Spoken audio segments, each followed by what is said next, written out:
Tantor Audio, a division of Recorded Books, presents The Last Sovereigns, Sitting Bull and the Resistance of the Free Lakotas by Robert M. Utley. Narrated by Bob Souer. Preface. The Sioux chief Sitting Bull is arguably the greatest Indian chief of all the tribes that roamed the American West in the 19th century. In the decades since his death, his name has become known to most Americans and treasured by many as the supreme embodiment of Sioux values. He lived from 1831 to 1890. Sitting Bull's final 4 years as a leader and a freeman were spent in Canada. He was 46 years old when he led 1,000 of his Hunkpapa Sioux people across the Medicine Line and sought refuge in Canada. The time was May 1877, nearly a year after the Battle of the Little Bighorn, in which Sioux and Cheyenne warriors overwhelmed the 7th Cavalry and killed Long Hair Custer and more than 200 of his men. People wrongly blamed Sitting Bull for that catastrophe, but his name had been well known to the American people for nearly a decade. He had committed depredations against white settlers and fought the U.S. Army. So notorious was he as the leading hostile of the northern plains that he was now the man to get. The Army tried hard, but Sitting Bull and his following made it to Canada, where they believed they would be safe. Here these Sioux, also known as Lakotas, met a different breed of white man. Instead of blue coats, they wore scarlet coats. Instead of responding with force, they greeted the newcomers warmly. Organized only 4 years earlier, the Northwest Mounted Police came west with a mission of overseeing Canada's native Indians and maintaining law and order in the newly opened Northwest Territories. The first redcoat to meet Sitting Bull was Major James Morrow Walsh. Not only did he gain Sitting Bull's confidence, but Sitting Bull gained Walsh's confidence. Their relationship grew into one of friendship. The refugees had been granted permission to remain in Canada on condition that they obey the Queen's laws and never cross the boundary into the United States, then return to Canada. Although that gradually became honored in the breach, the Mounties had extended too warm a welcome. Canadian policy was to persuade the refugees to return to the United States. Persuading Sitting Bull became Walsh's primary mission. Sitting Bull treasured his freedom and his adherence to the old way of life. If he went back, he feared that the Americans would punish him for killing Custer and his soldiers. He was a wanted man, and he knew that they would confine him to a reservation where he would lose his freedom. The drama of his resistance was existential and very real. His people were hungry and in time would face starvation. The buffalo herds on which they depended for sustenance were dwindling.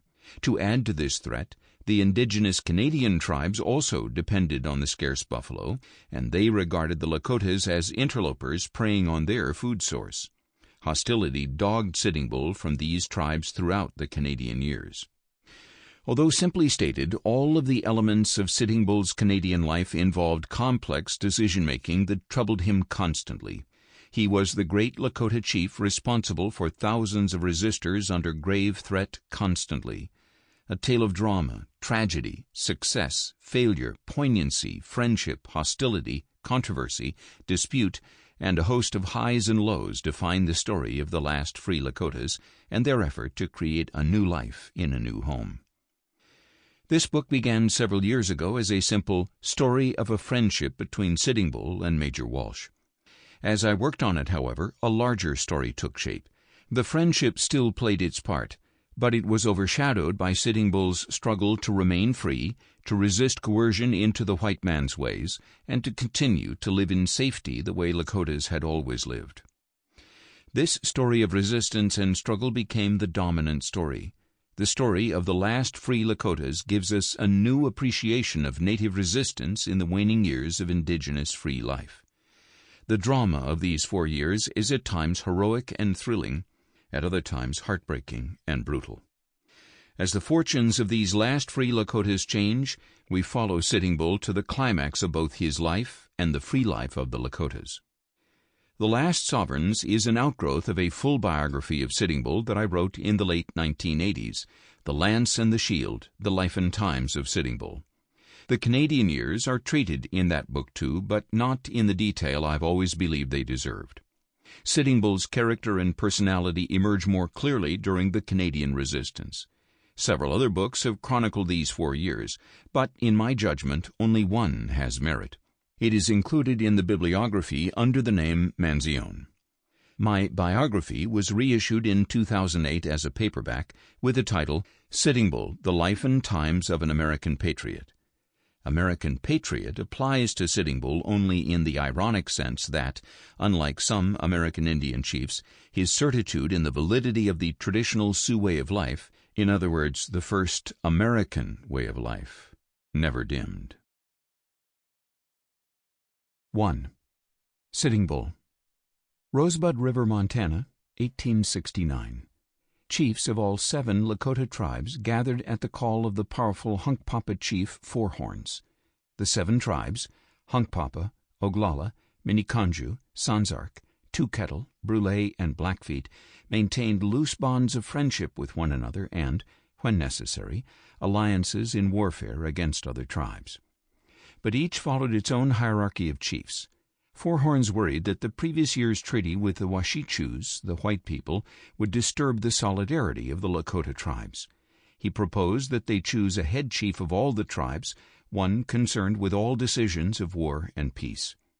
Such a post had never existed, but if any of the chiefs harbored doubts, they did not voice them. Four Horns nominated his nephew, Sitting Bull, head chief of the Hunkpapas, 39 years old. Four Horns conducted an election. Each chief voted for Sitting Bull.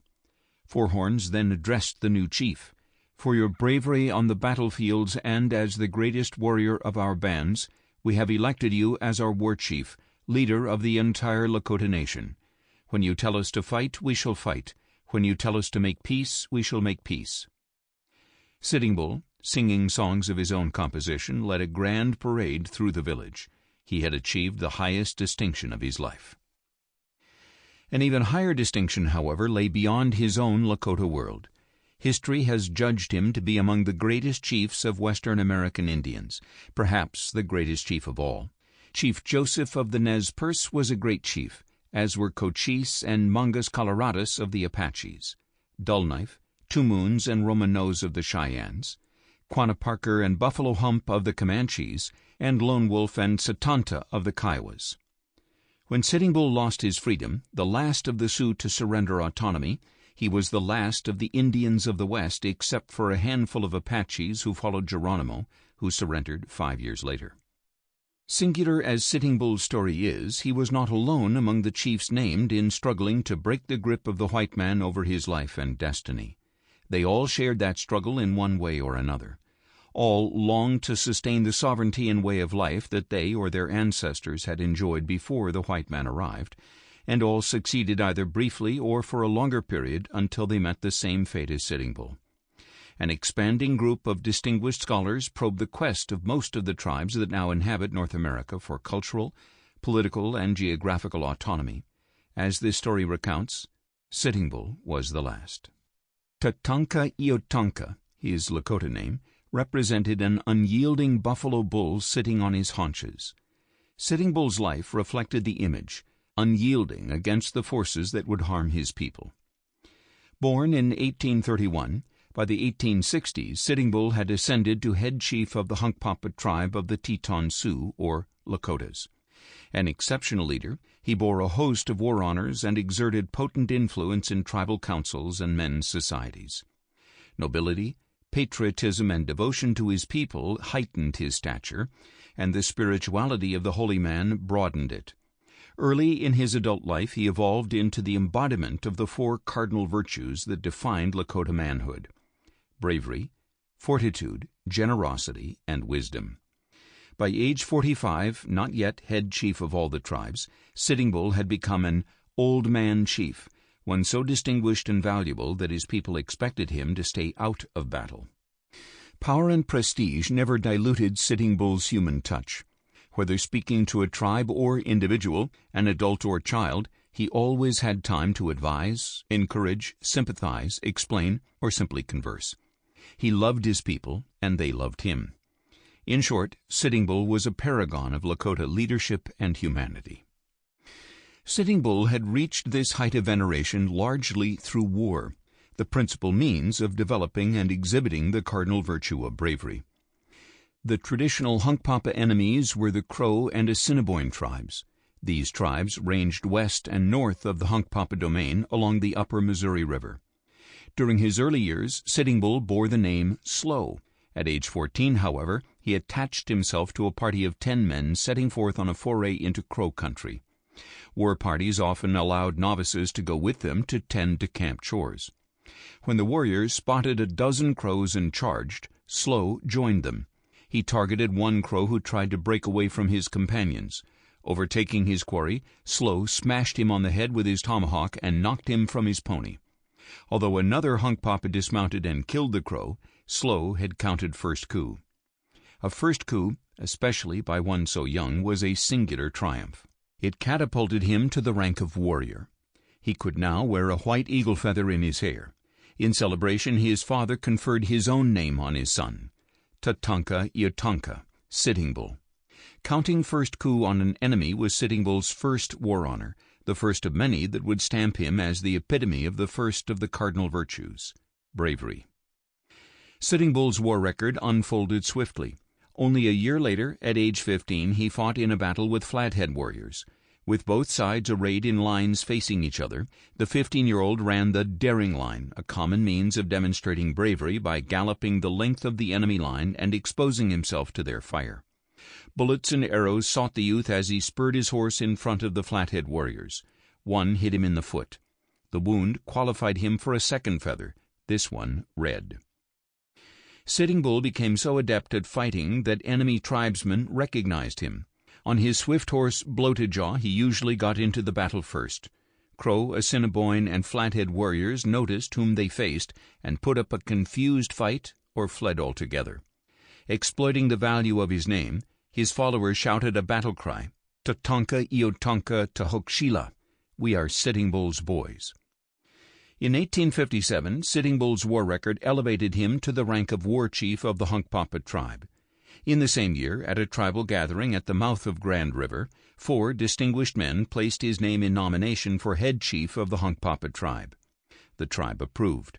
An elaborate ceremony validated the choice. At age 26, Sitting Bull was both head chief and war chief of his tribe. Sitting Bull sat in the tribal councils not only as war chief and head chief of the Hunkpapas, and later of all the tribes, but also, adding to his stature and influence, as a Wichacha-Wakan, a holy man. Visions, dreams, and instructions from learned advisers prepared him for this distinction, but the test of the sun dance loomed above all others. Sitting Bull danced his first in his mid-20s. With skewers pierced both in chest and back, he danced around a pole, straining to break free, staring at the sun and beseeching Wakantanka, the great mystery, to favor his people.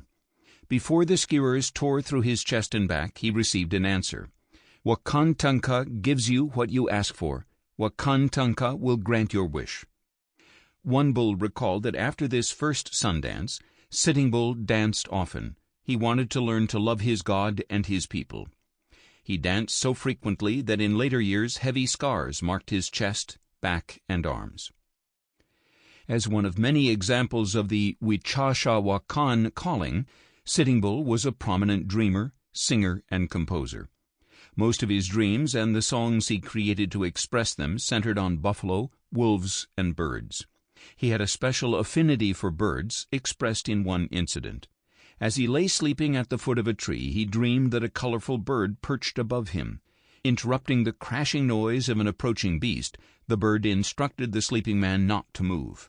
A large bear strode past without noticing Sitting Bull. When he awoke, he saw a woodpecker pecking at the tree trunk and watching him. On the spot he composed a song. Spreading his arms toward the bird, he sang, "Pretty bird, you have seen me and took pity on me. Amongst the tribes to live you wish for me. Ye bird tribes from henceforth always my relation shall be." While fighting Crows and Assiniboines, the Hunkpapas dealt with another people, Wasechus, white people. They appeared on the upper Missouri even before Sitting Bull's birth, but these whites posed no threat. On the contrary, they tended trading posts that Sitting Bull and his tribesmen visited often to exchange buffalo robes for the white man's manufactures. These items made life more convenient than reliance on their own fabricated utensils. They could also acquire rifles and ammunition, which made hunting easier than the bow and arrow and were essential in fighting the Crows and Assiniboines. Even while engaging in this trade, however, Sitting Bull fretted over the growing dependence of his people on the white man's tools. The principal trading post was Fort Pierre on the Missouri River. Those who operated this and other trading posts were not the kind of whites who began to appear in the 1850s. Many were French Canadians who got along well with the Indians. Those who arrived in the 1850s, however, did endanger the Lakota way of life. They were officials of the white man's government. At first, these new whites only wanted the tribes to stop fighting one another because it imperiled the white people who were moving west. In 1851, the officials called on all the Northern Plains tribes to gather at Fort Laramie on the Platte River and make a treaty. Many tribes responded, mainly because the white officials handed out food and other gifts. The officials explained that the Indians would promise in the treaty to quit fighting and remain within boundaries drawn on paper. In return, they would be rewarded each year with issues of provisions. The chiefs readily made their marks on the paper, although they had almost no understanding of what the marks meant and paid no attention to the promises the marks represented. Neither Sitting Bull nor any other Hunkpapa traveled down to Fort Laramie to sign the treaty. Even so, government agents came up the river each year to deposit the rations promised in the treaty. They also scolded the Indians for violating the treaty. This strange behavior opened schisms in all the Lakota tribes. Should they continue to fight their enemies or make peace and take the white man's gifts? Sitting Bull, steadily acquiring more war honors and larger stature and influence, had no intention of calling off raiding hostile tribes or whites or any other people caught at a disadvantage. In 1855, the Lakotas confronted still another kind of white men, the government's blue-coated soldiers, Long Knives. To the south, near Fort Laramie, a brash young officer blundered into a fight with the Brule chief Conquering Bear and lost his entire command of 30 men, himself included. Conquering Bear was killed in the fight. In revenge, an army marched up the Platte River, slaughtered many people, then marched through Lakota country to the Missouri River at Fort Pierre. Other soldiers came up the river on steamboats and disembarked at Fort Pierre. The soldier chief was demanding, ruthless, and tyrannical. The Lakotas called him Mad Bear. Mad Bear, General William S. Harney, imposed harsh rule on the Lakotas. Under the guise of a treaty, he defined severe rules by which they were to live and appointed a head chief of each tribe to ensure that they obeyed the rules. Turmoil roiled all the Lakota tribes, but Sitting Bull took little or no part in the controversies. He continued to accumulate war honors, although not against the soldiers of the feared Mad Bear. Although Mad Bear soon moved elsewhere, he left behind in Sitting Bull an intense hatred of white people. It worsened in the 1860s when gold was discovered in western Montana. Gold seekers ascended the Missouri River in steamboats and trekked westward by land. At the same time, Sioux in Minnesota revolted against their white overlords and carried the war with white soldiers westward toward the Hunkpapas. The Hunkpapas fought in some of these hostilities, both east of the Missouri River and west as far as the Bighorn Mountains. The white people wanted peace, but on their own terms. These nomadic people should give up their freedom, settle down and become farmers on reservations carved out of their own lands. The Great Father would send agents to issue rations, teach them how to farm, and instruct them in the habits of civilization. In 1868, at Fort Laramie, government officials concluded such a treaty with the Oglala chief Red Cloud. The treaty defined a Great Sioux reservation consisting of all the present state of South Dakota west of the Missouri River. West of the reservation, in a hazy legal stratagem, the treaty identified an unceded Indian territory extending to the crest of the Bighorn Mountains. Here those who disliked drawing rations at the government gift houses could follow the buffalo as long as they existed. Sitting Bull did not sign this treaty or any other. He had come quickly to detest the White Eyes and their reservations. Their gift houses held no appeal for one who had been reared on the meat of the buffalo and whose way of life had been largely shaped by the buffalo. "Look at me," he declared to a group of Assiniboines. "See if I am poor or my people either. The whites may get me at last, as you say, but I will have good times until then. You are fools to make yourselves slaves to a piece of fat bacon, some hardtack, and a little sugar and coffee." Many of them did enslave themselves. In the years after 1868, the 7 Lakota tribes gravitated into 2 groups, those who settled on the reservation and those who remained in the unceded territory. The latter, called winter roamers or simply hunters, followed the old life, Sitting Bull conspicuous among them. Many of those who lived on the reservation moved west in the spring to join their kinsmen for a summer of the old life, and in the winter some of the hunting bands rode to the agencies to visit their kin and eat some of the agents' beef. This was precisely the disruption of Lakota solidarity that Four Horns had foreseen, and that led to Sitting Bull's elevation to head chief of all the Lakotas in 1869. Over the next few years, as the threat of the Wasechus grew more acute, the winter roamers, now including the Northern Cheyennes, coalesced under Sitting Bull's leadership. They also recognized Crazy Horse of the Oglalas as the leading war chief. The Cheyenne Wooden Leg explained how the new scheme functioned. Councils of chiefs of all the tribal circles were held sometimes at one camp circle and sometimes at another. In each case, heralds announced the meeting and told where it would be held. Each tribe operated its own internal government, the same as if it were entirely separated from the others. The chiefs of the different tribes met together as equals. There was only one who was considered as being above the others. This was Sitting Bull.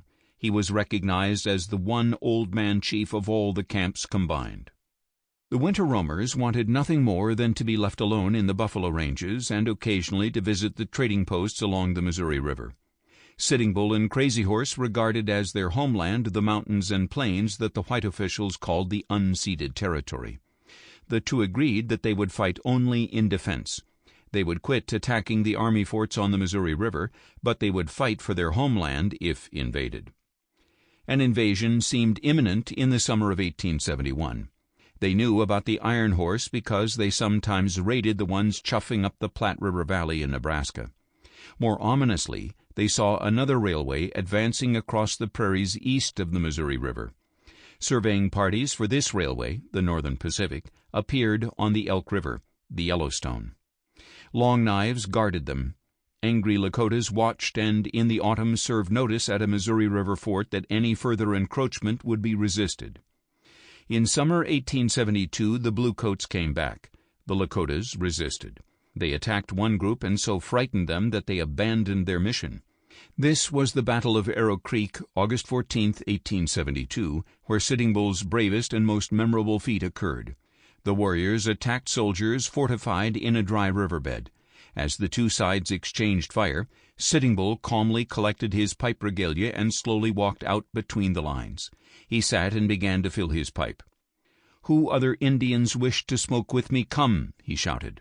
4 warriors, including his nephew White Bull, hesitantly ventured forth and sat with him. Bullets laced the air and kicked dust around them as they lit their pipes and smoked. When all the tobacco had burned, Sitting Bull thoroughly cleaned out the pipe bowl and sauntered back to his lines. The others ran back.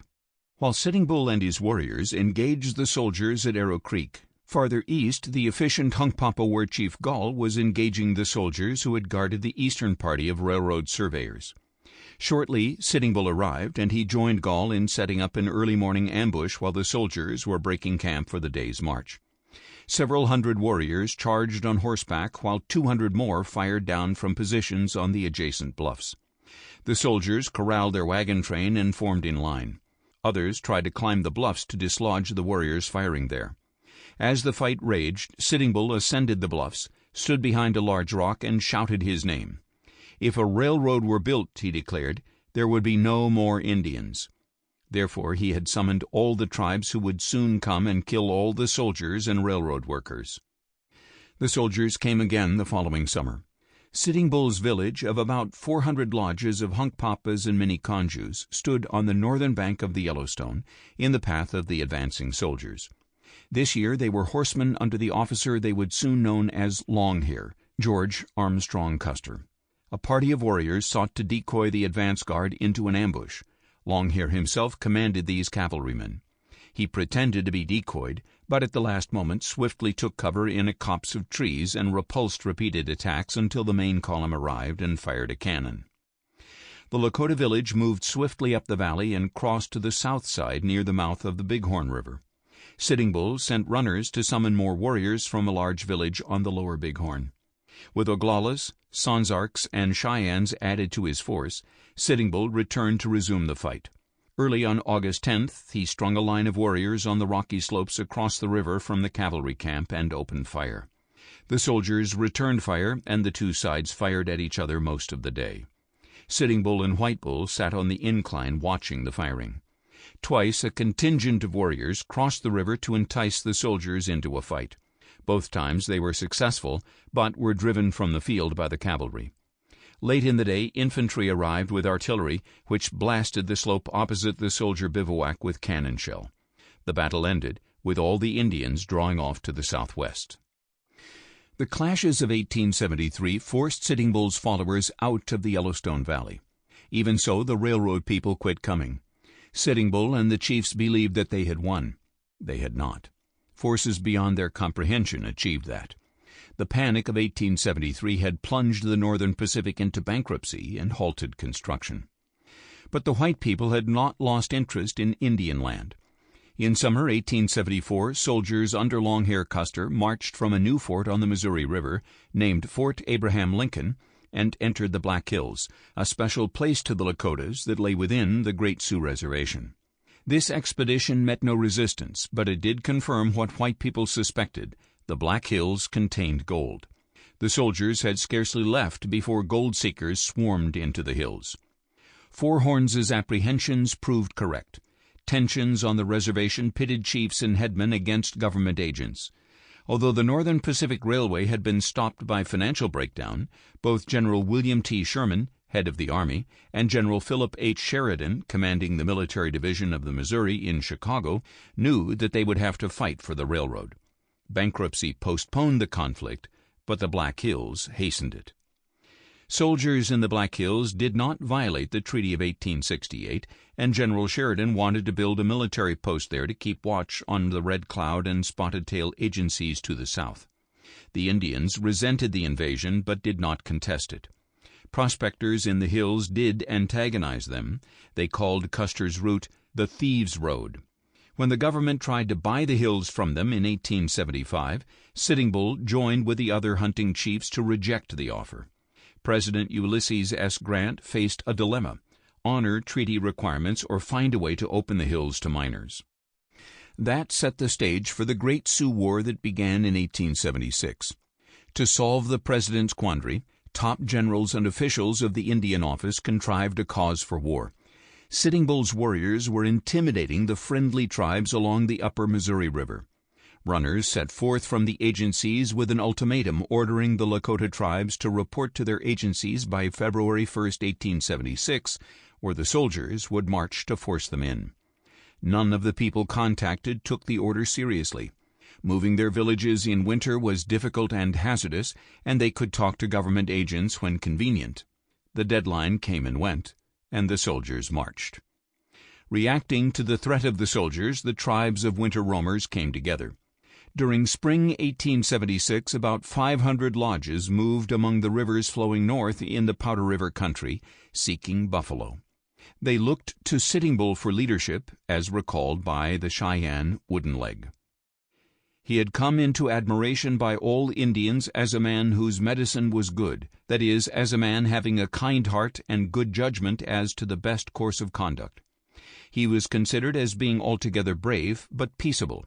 He was strong in religion, Indian religion. He made medicine many times. He prayed and fasted and whipped his flesh into submission to the will of the great medicine. Sitting Bull did indeed whip his flesh in appeal to Wakantanka. Ascending Rosebud River in late May 1876, he slipped into his role as holy man. 2 prayer sessions yielded visions of soldiers approaching. In the visions he implored Wakantanka for help and promised his own flesh in return. To make good his pledge, in early June he laid out a sun-dance circle farther up the river, near where he had been made head chief of all the tribes 7 years earlier. In an elaborate ritual, He seated himself with his back to the sun-dance pole and stretched his arms and legs flat against the earth. His adopted Assiniboine brother, Jumping Bull, performed the task. Working his way up the arms with an awl, he gouged 50 pieces of flesh from each. Sample complete. Ready to continue?